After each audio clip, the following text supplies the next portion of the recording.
वाली बहू। शकुंतला बहुत ही धार्मिक महिला है। हर समय पूजा पाठ में लगी रहती है। वो कोई भी काम बिना शुभ मुहूर्त के नहीं करती है। शकुंतला अपने बेटे राज की शादी करवाना चाहती है, इसलिए वो पंडित जी के पास राज की कुंडली लेकर जाती है। प्रणाम पंडित जी, मेरा बेटा राज बहुत संस्कारी है। पूजा पाठ और धर्म कर्म के कार्यों को बहुत निष्ठा से पूर्ण करता है।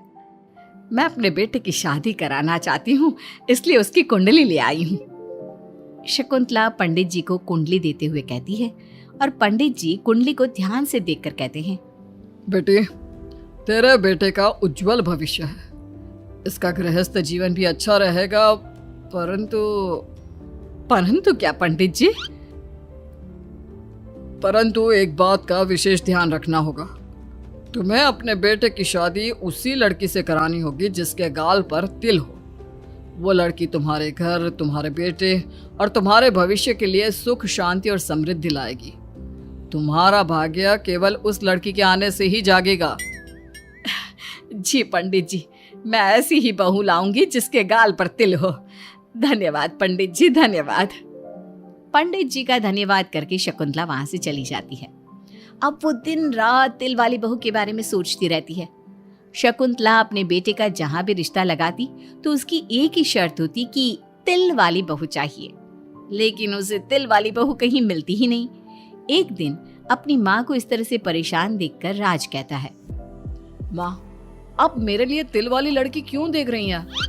अरे क्योंकि पंडित जी ने बोला है, वो तुम्हारे और इस घर के लिए भाग्यशाली साबित होगी। माँ, मैं एक लड़की से प्यार करता हूँ। आप मेरी शादी उस लड़की से करा दो ना। उसके गाल पर तिल होगा तभी मैं तुम्हारी शादी उससे कराऊंगी, नहीं तो भूल जाओ उस लड़की को। माँ की बात सुनकर राज को लगा कि माँ उसकी शादी कभी होने ही नहीं देगी, इसलिए उसने बिना कुछ सोचे समझे बोल दिया, अब माँ, है ना, उसके गाल पर तिल है। सच में माँ, बहुत प्यारा तिल है। तू सच कह रहा है बेटा? अरे तो तूने मुझे पहले क्यों नहीं बताया? जल्दी से मुझे उस लड़की से मिलवा दे। ठीक है माँ, मैं बात करता हूँ उससे। अगले दिन राज रोशनी के पास पहुंचा और उसे सारी बात बताई। रोशनी ने सारी बात जानने के बाद कहा, राज, तुमने माँ से झूठ क्यों बोला? मेरे गाल पर कोई तिल नहीं है। अरे मेरे पास कोई और रास्ता नहीं था रोशनी। उस समय मुझे जो ठीक लगा मैंने किया। अगर मैं ऐसा नहीं बोलता तो माँ मेरी शादी किसी तिल वाली लड़की से करा देती। माँ से इसे झूठ बोलना ठीक नहीं है। माँ को कोई तिल वाली लड़की मिलती ही नहीं, तो माँ अपने आप तुम्हारी शादी मुझसे कराने के लिए तैयार हो जाती। अरे तुम्हें पता नहीं, पंडित जी के मुख से निकली बात मेरी माँ के लिए पत्थर की लकीर है। वो आकाश पाताल एक कर देंगी, लेकिन तिल वाली लड़की ढूंढ कर ही रहेंगी। जो भी हो राज, लेकिन माँ को जब कभी सच्चाई का पता चलेगा तो उन्हें बहुत दुख होगा। और मेरे गाल पर तो तिल है ही नहीं, अब मैं माँ से कैसे मिलूंगी? तुम अपने गाल पर काजल से एक तिल बना लो ना, बाकी मैं संभाल लूंगा। अगले दिन रोशनी ने ऐसा ही किया। उसने काजल से गाल पर एक तिल बना लिया। इसके बाद राज ने रोशनी को अपनी माँ से मिलवाया, और जब शकुंतला ने रोशनी को ध्यान से देखा तो उसके गाल का तिल देखकर बहुत खुश हो गई और दोनों का रिश्ता पक्का कर दिया। कुछ ही दिनों में शकुंतला ने राज और रोशनी की शादी बहुत धूमधाम से करा दी। बहू, राज, जल्दी बाहर आओ, एक खुशखबरी है। रोशनी और राज बाहर आते हैं। राज, देखा, मेरी बहू के भाग्य से घर में खुशी आने लगी। जिस जमीन का केस हम पिछले 10 साल से लड़ रहे थे ना, वो केस अब खत्म हो गया है। अभी अभी वकील साहब का फोन आया है, वो केस हम जीत गए हैं। माँ, ये तो बहुत अच्छी खबर है। ये सब आपकी मेहनत का फल है। आपने इस कोर्ट केस के चक्कर में बहुत मेहनत की है। अरे नहीं बेटा, ये तो मेरी तिल वाली बहू के भाग्य से हो रहा है। पंडित जी ने बिल्कुल सही कहा था। शकुंतला रोशनी को बहुत प्यार करती है, लेकिन रोशनी के मन में दुख होता है। वो सोचती है, माँ मेरे झूठ को सच समझ रही है। अगर माँ को ये पता चल गया कि ये तिल नहीं काजल है तो उन्हें कितना दुख होगा।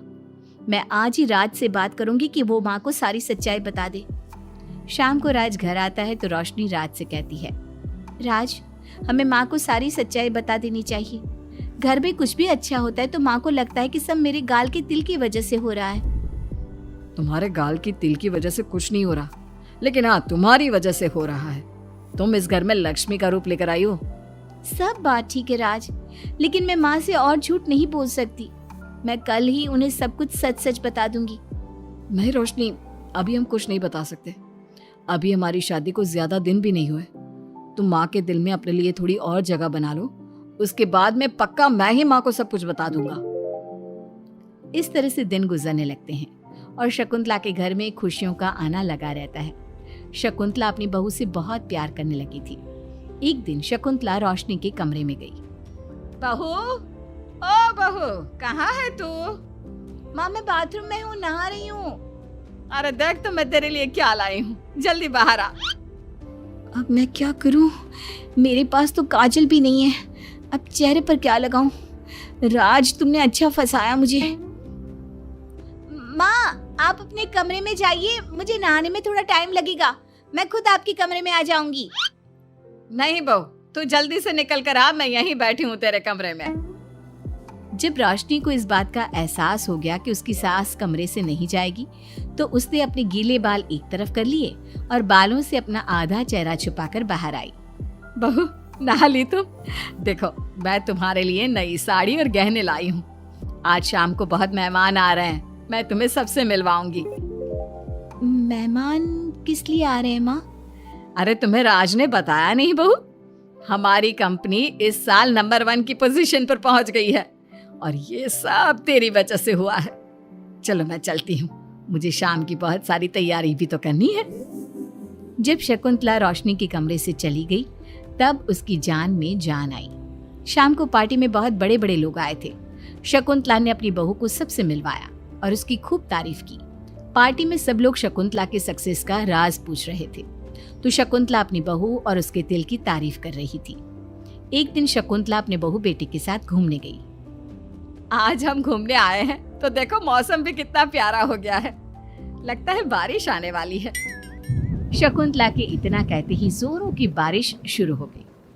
रोशनी और राज कुछ सोच पाते इससे पहले ही रोशनी के गाल पर काजल का तिल बह गया और शकुंतला ने ये सब देख लिया। अब शकुंतला के गुस्से की कोई हद ना रही। तूने मुझसे झूठ बोला? तेरी इतनी हिम्मत? कल वही मैंने तुझे इतना प्यार किया, तुझे अपने बेटे से ज्यादा ममता दी और तूने मेरे साथ विश्वासघात किया। मैं तुझे कभी माफ नहीं करूंगी। माँ, इसमें रोशनी की कोई गलती नहीं है। मैंने ही कहा था इसे ऐसा करने के लिए। रोशनी ने कई बार आपको सच्चाई बताने की कोशिश की, लेकिन मैंने हर बार उसे रोक दिया। क्या तूने कहा था? क्यों किया तूने ऐसा?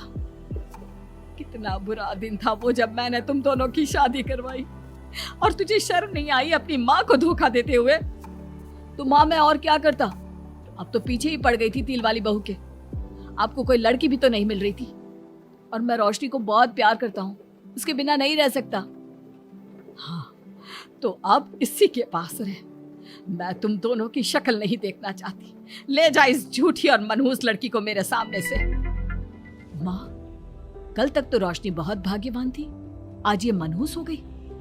अपनी सोच बदलो माँ, चेहरे के ऊपर तिल होने से कुछ नहीं होता। आपने देखा नहीं, रोशनी के घर आते ही हमारे सारे काम पूरे हो गए। आज हमारी कंपनी नंबर 1 है। अब कब अंधविश्वास करना छोड़ोगी? बेटे के इतना समझाने पर माँ को समझ में आ जाता है कि वो गलती कर रही है। शकुंतला अपने बहू बेटी को लेकर घर आ जाती है। अगले दिन शकुंतला रोशनी के गाल पर काजल से एक तिल बना देती है। राज और रोशनी शकुंतला को बहुत हैरानी से देखते हैं। तब वो कहती है, ऐसे क्या देख रहे हो तुम दोनों? ये तिल नहीं, काला टीका है, ताकि मेरी बहू को किसी की नजर ना लगे। शकुंतला की बात सुनकर सब हंसने लगते हैं।